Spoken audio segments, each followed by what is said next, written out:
they're doing more and more to strike at the Russian homeland. And it's quite clear that in the early years of the war, they relied mainly on missiles, and they had a limited number of missiles, and the Europeans and the Americans tended to put significant limits on their use of those Western missiles against Mother Russia. But what's happened now is that the Ukrainians have turned to drones. And they've developed a significant drone force that has the ability to strike into Russia. I think at this point in time, the amount of damage that those drones can do is not that great. And it's certainly not going to affect the outcome of the war in any meaningful way. That's not going to happen. But I think the great danger moving forward here is that the Ukrainians, working with the Europeans, who remain determined to defeat Russia, will increase the number of strikes and the kind of strikes on Russia. I would imagine that the number of drone attacks will go up over time, and at some point, the Ukrainians, with help from the Europeans, will add missiles to the mix, and it'll be missile and drone attacks on Russia. And then the question you have to ask yourself is, what will the Russians do? And you've had Sergei Karaganov on your show, and Sergei Karaganov has said very clearly that he thinks that what should be done is that that Russia should strike at European targets to send a very clear signal to the Europeans that this is just unacceptable and this has to stop. And his view is that you start with conventional weapons, and if that doesn't work, you turn to nuclear weapons. Now, he points out, and I think this is very important, that when he first started broaching this idea of his in the early days of the war, he was in a distinct minority. Very few people agreed with him. But he argues now, and I take him at his word because he is an honest person, that the overwhelming majority of people that he talks to agree with him. The Russians, in a sense, are fed up, and they're tired of the war in general. And the idea that Ukraine is now escalating by hitting the homeland, the Russian homeland, more and more is just unacceptable. So something has to be done. So I think there's no question, Glenn, that if the war goes on and if Ukraine, working with the Europeans, continues to up the ante in terms of striking at Russia, striking at cities like Moscow, the Russians will retaliate along the lines that Karaganov is talking about. I'm getting the impression that, the retaliation will come now anyways, because it's the pressure was mounting so much already, and this again appears to be more than they can accept to absorb. But you can also make that there will be, before that, possibly another step on the escalation ladder, that is to do more brutal attacks on Ukraine, and if that doesn't deter the Europeans, go with conventional weapons against a country like Germany or Estonia. But we also see other pathways to escalation, though. That is, there's talk yet again about how Ukraine could fairly easily, in their words, liberate Moldova from the government in Transnistria, which is this breakaway region. However, happens to have thousands of Russian troops. So this would be, again, a huge escalation, and one can assume this will be green-lighted by NATO. So did you see any other pathways here? Because it looks like we're getting very close to a disaster. Well, when I think about the situation between Russia on one side and Ukraine and the Europeans on the other, it's not altogether unlike the war in Iran, the war between Iran on one side and the United States and the Israelis on the other side. Both sides in both conflicts are unwilling to make any meaningful concessions, and they just want to continue the fight. And you get to the point where some of the participants become desperate, and they'll do whatever they think they can get away with to win the war. This is why we're worried about Trump attacking Iran this week, a subject I'm sure we'll get to in due course. We all understand that Trump is desperate, and when you're desperate, you sometimes roll the dice. Even when you think you're not going to win, you think there may be a sliver of a chance, but it's worth taking a risk. And if you look at the situation between the Ukrainians and the Europeans on one side and the Russians on the other side, there's just no room for negotiation here. There's no way that this war can be shut down diplomatically. So both sides are going to continue to fight. And the Russians are reaching a point where they're saying to themselves that this has to stop. And the idea that we're going to allow the Ukrainians and the Europeans to take us up the escalation ladder and launch massive attacks against Moscow with drones and missiles is just unacceptable. And we have to stop it. And if that means we have to pursue a really risky strategy, so be it. So I think you see that logic at play very clearly with regard to the Russian-Ukrainian war. And of course, the same logic applies on the Ukraine/European side of the equation. The Ukrainians are desperate to rescue the situation. They're desperate to keep the Europeans involved in the fight, and therefore they want to convince the Europeans that they can do things to the Russians that will turn the tide one way or another. So the Ukrainians have very powerful incentives to up the ante, and the Russians now have very powerful incentives to up the ante. The Europeans have powerful incentives to up the ante, and there's no bargaining space here. So this just tells you we're going to go up the escalation ladder, and as you and I both know, this is not going to have a happy ending. And if we go back to Iran, which I don't want to get into in any detail at this point in time, you can tell a similar story. So we're in deep trouble, both in the Middle East and in Ukraine. Well, like I said, another commonality, though, between the Iran war and the Ukraine war is the absence of diplomacy, I think. Well, if you look in Europe, they're still discussing whether or not they should talk to Russia. If they should talk to Russia, who should represent the Europeans? You have people. You have I saw Politico publishing that Kaja Kallas should not, according to some EU diplomats, given that well, she's highly problematic. She's not going to be able to get anywhere with the Russians. And, if we decide to talk to the Russians, decide on who should represent the Europeans, then they also have to agree on a common position. And again, we seem to be very, very far away from even sitting down and talking to the Russians. Meanwhile, while this is so difficult to make diplomacy work, going up the escalation ladder seemed to happen without any debate or a second thought at all.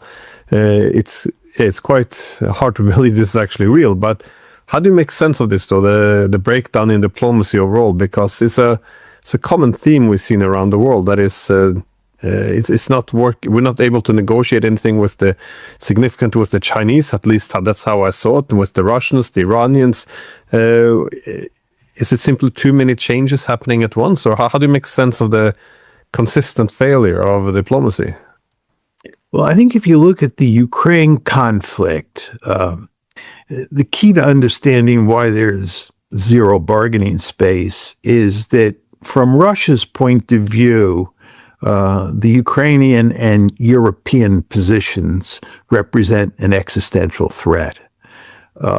And obviously from Ukraine's point of view, and I think increasingly from Europe's point of view, Russia's position, Russia's success in Ukraine represents an existential threat.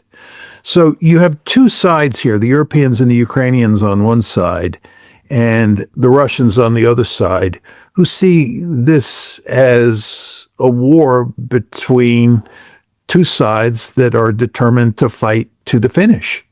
And there's no room for bargaining here with an existential threat. And the end result is there's no bargaining space. Now, if you factor in the United States, in part because of geography, but also just because the United States is so powerful. And the United States also has incentives to have good relations with the Russians. We meaning the Americans, don't view the Russians as an existential threat. And that, of course, is why Trump is willing to bargain with the Russians. He's not adept at diplomacy. Don't misunderstand me. He's, ham-fisted in the extreme when it comes to doing diplomacy. But nevertheless, he's made it clear that he's willing to cut a deal with Putin. But the problem is Trump can't get to first base because the Europeans and the Ukrainians don't want to negotiate a deal along the lines that Trump is proposing with Russia. So there's just hardly any hope for diplomacy there. And of course, I think Trump in some ways has washed his hands of the Russia-Ukraine war because he understands that he can't get a deal, that this one has to be settled on the battlefield. So I think that's why you don't have any diplomatic space here. Well, I guess the $1 million question, though, is would the U.S. enter a war with Russia? Because let's say the Russians launch a conventional strike on Estonia for allowing Ukraine to send its drones through its territory, that is attacking the Baltic coast of Russia. How likely do you think it would be for the United States to join in or, well, do something significant if the Russians would do such a limited strike, not for conquering anything, but for essentially retaliating and restoring its deterrent? That's very hard to say. I mean, if we go back to what Karaganov is talking about, he is talking about attacking NATO countries. Of course, at first, it's with conventional weapons. But if you attack a NATO country, at least in the past, that would almost guarantee that the United States would come in. It's not clear what Trump would do at this point in time, given all the trouble that we face in the Middle East. And here we're talking, of course, about the Iran war, but also if you get into a tit for tat with the Russians, and again, this is what Karaganov is proposing, tit for tat. Karaganov understands that, once you start attacking into Western Europe or Eastern Europe, that it's likely that you'll go up the escalation ladder, at least somewhat. So the question is, what does the United States think it can gain by playing tit for tat? And the answer is probably not much. And of course, this is why Karaganov is pushing this idea and why so many people buy into it. So it's not clear the Americans will respond, especially if the attack into Eastern Europe or Western Europe is limited. But who can say for sure? But you know what's happening here, Glenn? I think the Russians long ago concluded that the West and the Ukrainians, but especially the West, just does not respect red lines. That the West seems to have forgotten that we're dealing with great powers that have nuclear weapons. As you and I have talked about before, it's truly amazing that the United States and Britain aided Ukraine when it invaded the Russian homeland in the summer of 2024. This is the Kursk offensive.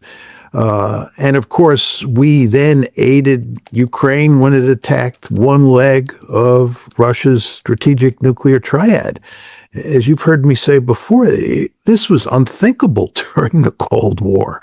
The idea that we would help an ally invade the Soviet Union, that would never happen, or that we would help an ally or we ourselves would attack one leg of the strategic nuclear triad. This is just unthinkable. It was just so dangerous.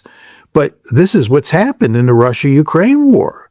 And as we've also talked about, there's lots of evidence that Ukraine, with help from the United States and the British, was trying to take out Putin.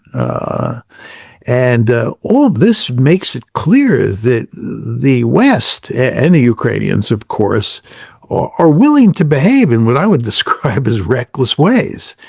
And the problem that the Russians face is that they did not respond in any meaningful way in the past when the West did those things. This is one of the reasons I think that Karagonov's argument now gets more traction. I think a lot of Russians understand that they would have been smarter to respond much more forcefully to these provocations that I just described early on. And by not responding, they have allowed the West and the Ukrainians to think that they can get away with striking at the Russian homeland. And of course, this is where we started. You were remarking about these large-scale attacks on Moscow. It's quite clear that the West and the Ukrainians are not deterred.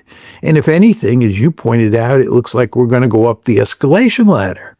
So if you're playing Russia's hand, whether you like the Russians or not, but if you're playing their hand and you see what's happened in the past, you see what's happened over the weekend, and you listen to the Europeans talk, you listen to the Ukrainians talk, and you think about where this is headed, it's pretty obvious to me, and I'm sure to you, that the logical conclusion is that you're going to have to put your foot down, as my mother used to say, and you're going to have to send a very clear signal that this is just unacceptable. And if the West and the Ukrainians want to go up the escalation ladder, you'll go up the escalation ladder with them, and you'll make them pay a god-awful price in the end. So this is basically what's going on here from an escalation point of view. At the same time, you have no bargaining space. And as you know better than I do, this is a remarkably dangerous situation. Yeah, I think the problem is, I think in NATO, they become overly confident that Russia is deterred, because the thinking seems to be, well, Russia would never dare to retaliate because, well, I think the problem is twofold. On one hand, they don't see it as a retaliation because many have convinced themselves that they're not participating in this war. They're just giving weapons to Ukraine, like this, that's it. But the second would be, this overconfidence that the Russians are deterred. That is, we can bomb the Russians, attack them, kill them, but they wouldn't dare to respond because then we would bring out the big guns and they wouldn't, so they would be too afraid. Now, once you become too confident in the adversary being deterred, you can do some very crazy things. And I'm just wondering if you see a different deterrence on each side, or how this might go up the escalation ladder, because often I get the impression NATO does more incremental incremental steps up the escalation ladder, a bit up and down, while the Russian team seems to wait and then take bigger steps. So, for example, seizing Crimea in 2014, when the West began to send weapons, they suddenly annexed these 4 oblasts in 2022. Do you think there's something there that the Russians do not do these small steps and rather do huge steps up the escalation ladder, or in general, how do you see this moving forward? Well, what Karaganov is talking about is a huge step. I mean, even if you launched 3 missiles into Romania and 3 missiles into Poland, and you killed hardly anyone, and here we're talking about conventional missiles, that would be a huge step because it would be a Russian strike on 2 members of NATO. So the Russians don't have to do much to really ratchet things up. And I think that invariably, that's what they're talking about. Now, let me just come at this from a slightly different angle. I did not think we would be at this point because I thought that the Russians would win on the battlefield. and the war would be pretty much settled by now on the battlefield. In my opinion, there's no question that the Russians are winning the war. And even if the war was stopped right now, the Russians have won. They have conquered roughly 20% of eastern Ukraine, and the Ukrainians are not going to recover that territory. And furthermore, if you look at what's happening on the battlefield, the Ukrainians are losing. The Russians are moving forward. But they're doing so at an incremental pace. And it's because of drones. I mean, drones, which were not manifestly apparent at the beginning of the war, are now manifestly apparent on the battlefield. And it makes it very difficult for the Russians to capture territory quickly and to, in effect, finish off the Ukrainians. I don't think the Ukrainians have enough troops to cover the front lines. Absent drones. If there were no drones, the front lines would be porous enough that the Russians could rather easily pour through. But given that we have lots of drones in the sky, the Ukrainians, with small numbers of troops, can hold the front lines and make it very difficult for the Russians to make progress. So I think there's no questions the Russians have won the war. And the only interesting question at this point is how much territory, additional territory, they'll end up taking. But the fact is, it's taking time. The Russians cannot count on winning a quick and decisive victory at this moment. And the end result is that there is pressure on the Russians to do something with regard to the ongoing air war that we started talking about. So I think given the slow progress the Russians are making on the battlefield, and given the fact that there is no bargaining space, and given the fact that the Europeans and the Ukrainians seem determined to increase the number and quality of the attacks on the Russian homeland, I think it's inevitable that you're going to get serious escalation. And as I said, it doesn't take a major step by the Russians in terms of number of missiles launched into NATO territory to represent a gigantic leap forward. I'm still wondering if that message would be, I guess, received as intended in Europe, because it sounds more likely that when Russia finally retaliates, that the Europeans would essentially conclude, oh, look, we always told you that after Ukraine, Russia would also attack NATO. This is why we're helping Ukraine. So they wouldn't see it as a deterrent. They would just see it as Moscow's march towards Paris, essentially, something along those lines. I might be mistaken, of course, but if I could just jump in, Glenn, yeah. I think what you're missing is that in the background is the nuclear threat. We're not just talking about starting World War I or World War II, which would be absolutely horrible in its own sense, but we're talking about the fact that the Russians have nuclear weapons, and that Karaganov and others are talking about using those nuclear weapons. It's very important to understand that. So once you begin to go up the escalation ladder, everybody understands that at some point up there, it's hard to figure out, exactly where that point is. Your eyes are closed and you're feeling your way up the escalation ladder, right? But somewhere up that ladder is nuclear use. On one of the rungs is the use of nuclear weapons. And everybody, or almost everybody, is going to want to avoid that. This is what Karaganov understands. The mere threat of nuclear weapons will have huge deterrent value. And I think he's correct in that regard, because we don't want to get incinerated. And what Karaganov is talking about and others are talking about is, getting out on the slippery slope. And once you're out on the slippery slope, who knows how far you're going to slip. Right. Again, we're on the escalation ladder. You can't see for sure where you're going. Your eyes are closed, right? You're feeling your way around in the dark, and nuclear weapons may be used. So the argument here is that once you start up the escalation ladder, the incentives for everybody to put an end to it very quickly are very great. He's saying there are a lot of things that have been going on, and his personal wealth has grown astronomically since he became president, whereas during the first term, as I recollect, he lost money.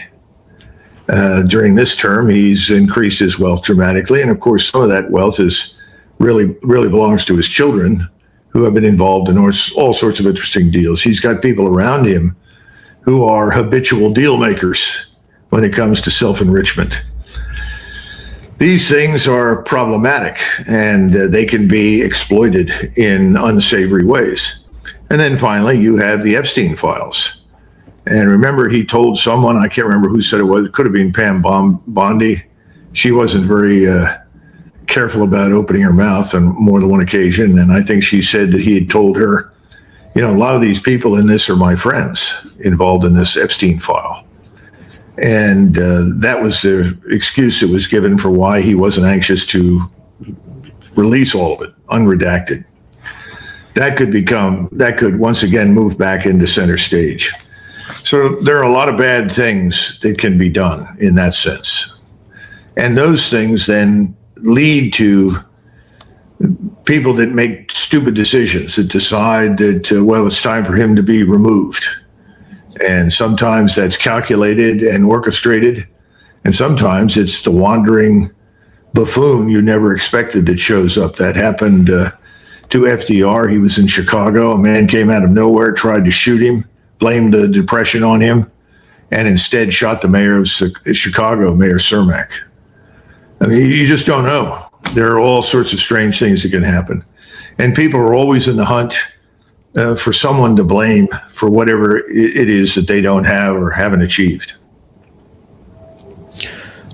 One thing that was fascinating that Joe Kent was telling me in our latest conversation is about how the system works, or how the beast works. And actually, Anna Kasparian was telling me about it today, and she reminded me of that conversation. Anna Kasparian? You talked to Anna Kasparian? Well, yeah, you know her well. Oh, no, I get a big charge out of Anna. I think she's very lovely. She's a bubble of energy. Now, I've chatted to her a few times, but we were talking today, and we were talking about this topic. It's something that's really been eating up my mind for a while. And so what she was explaining is how she was a journalist was explaining her. It's actually pretty fascinating, Colonel. She was saying in CENTCOM, she said, Murray, the head of CENTCOM, the commander of CENTCOM, doesn't have as much agency as you'd expect because of how big it is, and you've got all these different departments, etc., and they might act without the authorization of their commander. And Joe Kent told me the same thing in other departments, and he's like, Murray, you'd be surprised on how the elected officials, the leaders of these various organizations, they don't have as much power or influence or knowledge or decision making as you'd expect. And that also applies obviously to the president. Doesn't have as much agency as you'd expect. You know where I'm coming from. It's like the system, you've got all these, I don't know, I'm not good at describing it, but you've just got all these different individuals within that system that don't always report to who's meant to be boss. And now how that fits into what I'm saying here is just the nature of the beast. That this war, and I know it's been happening for a few years, but this will kind of further exposed how little agency the president has, and how many people have too much influence within this American system. One that you're very critical of is the Israeli lobby and Israeli influence and Netanyahu's influence. But it's something that I'm, finding out more and more about in the last couple of years, and it is worrying. It's very, very concerning to see this. Well, you also have the pharmaceutical industries, military-industrial complex. The agricultural lobby is enormous, and all of these things operate as brakes on policymaking. They can let something go through, or they can stop it dead in its tracks. But there's something even more important. You've got the Senate that has to confirm people. How many lobbyists does it take to go to a senator and say, we don't like that man? And you say, well, why? What's wrong with him? Well, we don't like him. He doesn't support us. So if you want to continue to have support from us, you better not vote for him. Or we don't like that lady. We don't like that woman. So the probability of getting very many really high caliber people of character and intelligence into key positions is low. Now, can that change? Of course it can change. When does it change? It changes in times of national emergency. People that you never heard of rise up in wartime. Everybody says, well, where was that general for 25 years? Why had everybody ever heard of him? Because nobody liked him. Nobody wanted him. He was a retired colonel. They were starting to boot him out the door, and the 30 years were coming up, and all of a sudden the war broke out, and they decided they needed him. You have the same thing in the banking industry. You go into every industry, you have this preference for someone they call a safe pair of hands. Well, we like him. He's not going to change anything. He keeps the money flowing. Is he going to support our program? Do you understand what I'm saying?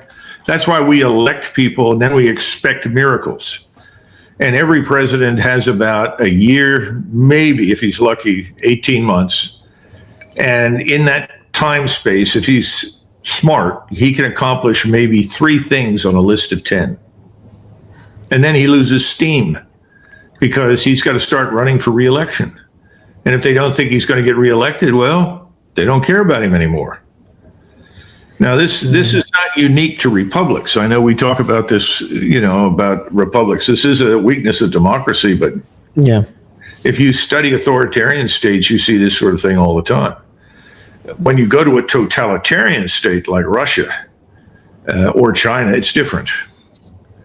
When you have someone like Stalin who presides over you, and before World War II is probably responsible for the deaths of maybe 25 or 30 million people on his own, and he has the power of life and death over anyone, he has a lot of power.